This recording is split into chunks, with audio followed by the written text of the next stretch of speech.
Yo, what is up everybody? Fred at Skate Unity here. Today we are checking out the brand new OMW CAVALRY. Because it's a brand new board, I decided to do the unboxing. As you can see, it's very well packaged. Here you have your owner's manual. So if you are new to e-boards, I suggest you reading the manual. Here is a delivery checklist to verify all the items that are supposed to be in the box. Now let's put the board to the side and check out all the accessories. Here's a handlebar so you can roll the board around instead of carrying it. Here are 97mm urethane wheels, 78A durometer, and with an ABEC core.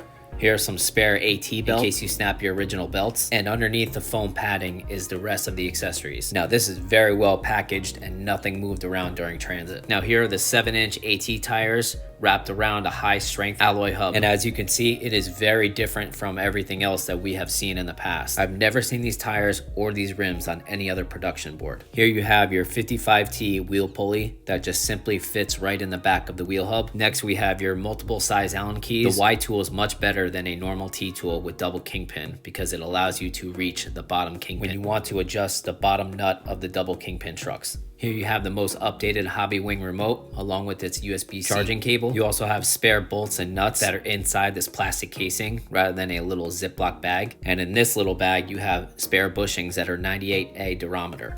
Here you have your 4.5 amp charger for the board. Now let's take a closer look at the board itself.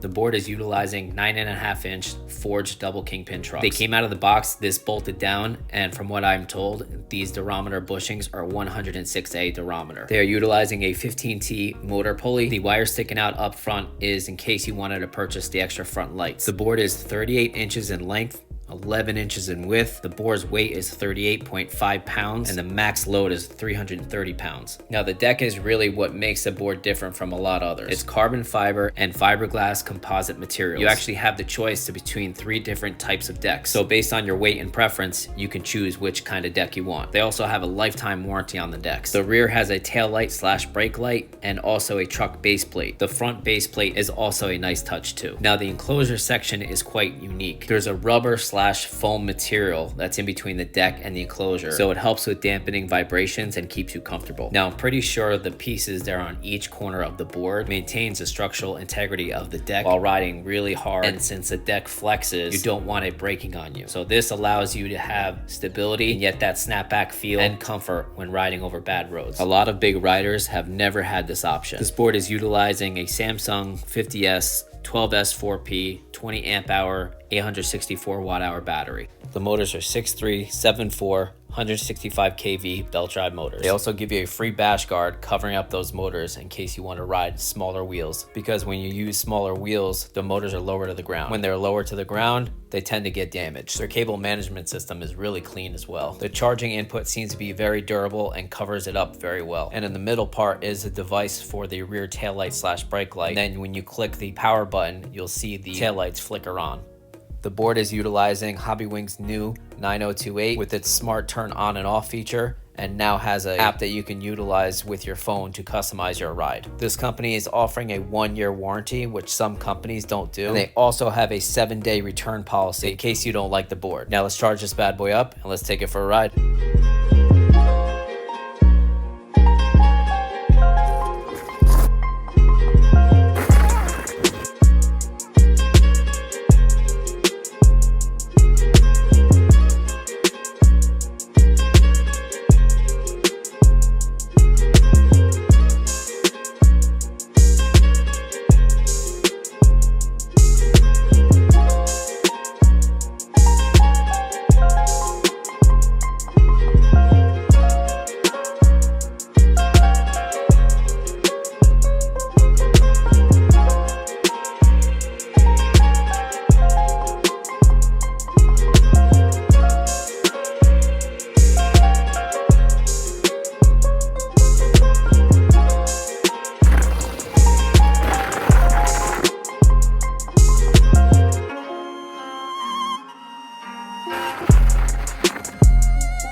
Okay, so first let's talk about the deck. The deck that I have is a medium flex. Not too stiff, not too flexy. It's just right for me. As you can see, it does have a little give, but it doesn't bounce like crazy. So I would say if you're under 180 pounds, this is definitely a good choice. The deck also has very good concave. You never have to look down to find out where your foot placement is. But not only that, the deck is extremely wide. It's about 11 inches in width. And to me, I think that's very, very wide. As you can see, I'm just simply moving my feet around just to show you how wide the deck is. So again, if you are a bigger rider, this is definitely a great choice.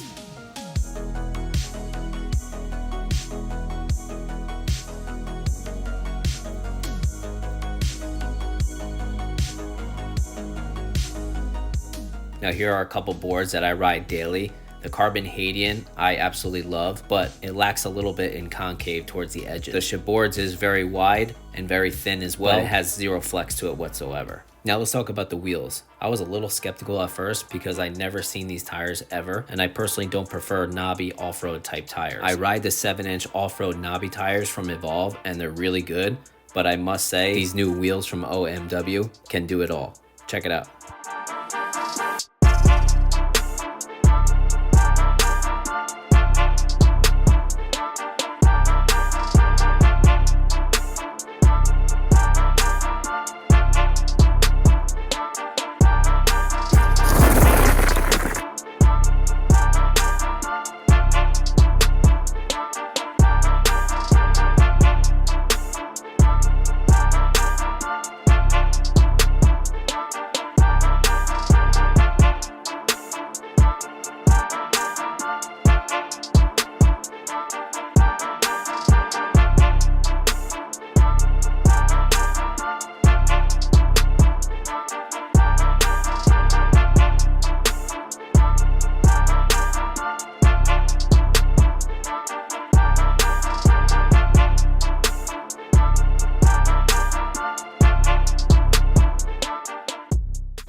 Now let's talk about these double kingpin trucks. They came out of the box this tight, and I was told these bushings are 106A durometer. They felt more like 87A to me. But when I asked Scott Davies if he felt the same way with his standard trucks with these bushings, he said it felt perfectly stable to him. So I think it's possible for some odd reason the orange bushings weren't truly 106A durometer. So therefore I switched to high cupped wall washers and Riptide's 96A bushings along with onsra 100A black bushings. But as you can see, they're screwed down pretty damn tight. And even when they're screwed down pretty damn tight, it's still a very carvy setup. It's stable enough to go higher speeds, sure, but it's still very carvy to me. I also don't like squeezing down the bushings so much because I feel like it compromises the bushings when they're squished this much. The company wants to send me a stiffer deck because they think that is a part of the super carviness of the trucks. And I personally just disagree because the deck itself isn't really that flexy at all. Does it have some give?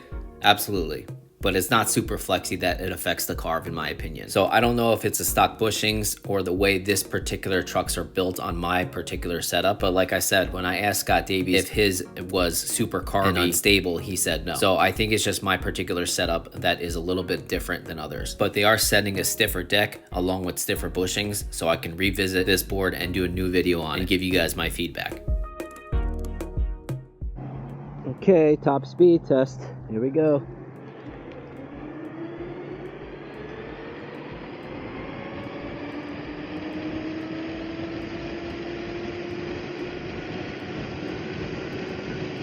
Yeah, I don't feel too comfortable on this.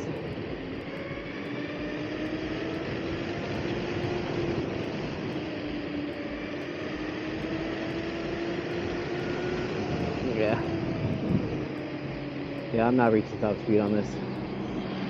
I just don't feel it, see? And that's super tight. Let me see, look. Look how tight that is with Riptide 96A bushings. I'm sure it can get to 37 miles per hour. Almost 32. Plenty of top speed. So like I said, I do believe my particular setup is the only one that's like this, but that's okay with me because I'm going to mostly use this board for off-roading, not going fast in a straight line. All right, acceleration test. 1, 2, 3, go. Okay, not bad. Good. Give it a 7.5 out of 10 for its price point. I feel like it has more mid-range power though, so let's do 19 miles per hour. 1, 2, 3, go. Oh yeah, that's better.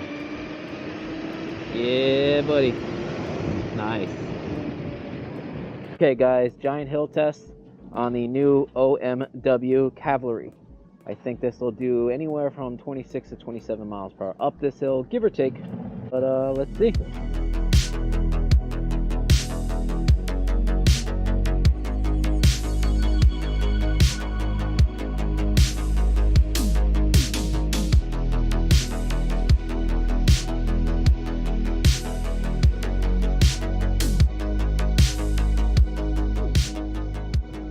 Nice, got up there easily.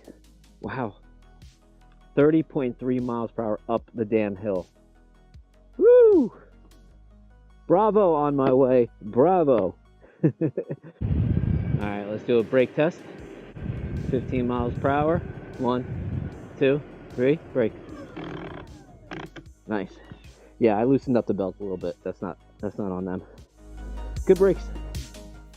Now let's talk about the range. I'm a 155-pound rider and the temperature was about 42 degrees Fahrenheit. I was carving like an absolute crackhead, pushing the limits of this board, constantly doing burnouts, riding off-roading, and riding in speed mode 4 most of the way, all while doing it in very cold conditions, again about 42 degrees Fahrenheit. I got 27 miles of range with the stock 7-inch all-terrain setup. Now in my personal opinion, this is super impressive for a 12S 4P. I've been saying it for a long time, 12S 4P, anything over 700 watt hours has plenty of range regardless of the wheel setup that you choose. A lot of times when people are shopping for a new board, they want 30 plus miles with all-terrain setup, and I get that. But in reality, most of us, not all of us, but most of us don't ride more than 20 miles in one trip. Usually when we do group rides, it's about 15 miles, then we stop, we chill, we get a drink, we charge up, and then we ride again. It's very, very rare that we do more than 20 miles in one trip. But I do know there are some riders that have a commute more than 20 miles in one trip. So my hat's off to you and your knees. Couple things worth mentioning. The rear taillight is extremely functional and also means you don't have to buy a rear shed light. All you have to do is yank down the brake and you'll see it blink. So whether you're on a group ride and other riders need to see you, or you're riding alone at night and you want to be noticed by the cars, I think it's definitely a good safety feature and all boards should come with the tail light. And if you double click the power button, it'll turn on the light solid. Now in my personal opinion, the Hobbywing remote is extremely underrated. I did almost 30 miles and I still had 3 bars left in the remote's battery. You can also double click the bottom button and change it from kilometers to miles per hour, very easy, instead of repairing the entire remote. I've never had any connection issues with the Hobbywing remote and it has everything in the data screen you need. Now, I don't know how long they're going to be doing this, but the company is also doing a free giveaway with 6-inch tires along with 6-inch tubes and front lights. These 6-inch tires are super nice. I haven't tried them yet. Yes, they remind me of the BKB tires, but I think I'll like these a little bit better than the BKB tires. The front lights are super nice, very sleek. I haven't put them on yet, but I will definitely put them on the revisit video. So for a limited time, they are giving these 2 items away with the purchase of a new board. So not only will you not have to buy shred lights, but you'll have street tires, street wheels, and off-roading wheels. Final thoughts. Now, in my personal opinion, unless you are a super big rider and you have a commute going one way that's over 25 miles, this board is just awesome. I personally think 12S 4P setups are a little underrated. I've had heavier 13S or 14S setups that actually get worse range or about the same range. I think that 12S 4P setup design, at least for me, has that good medium of power, range, durability, carb, speed, features, And most of all, this thing is a beast off-roading. I just felt like I could run over anything that came in front of the board's way, and it was fun as hell doing it. They also have a 1-year warranty for a brand new company that is very good. Some e-boarding companies that have been around for many years only have 3 to 6 months worth of warranty. They also have a 7-day return policy in case you don't like the board. So if it's under 10 miles and it's within 7 days, you can return the board and get a full refund. If you like what you see and you want to purchase the board, don't be afraid to use our link and discount code in the description. Thank you for watching, guys. Please comment, like, share, subscribe. Have a good one, guys.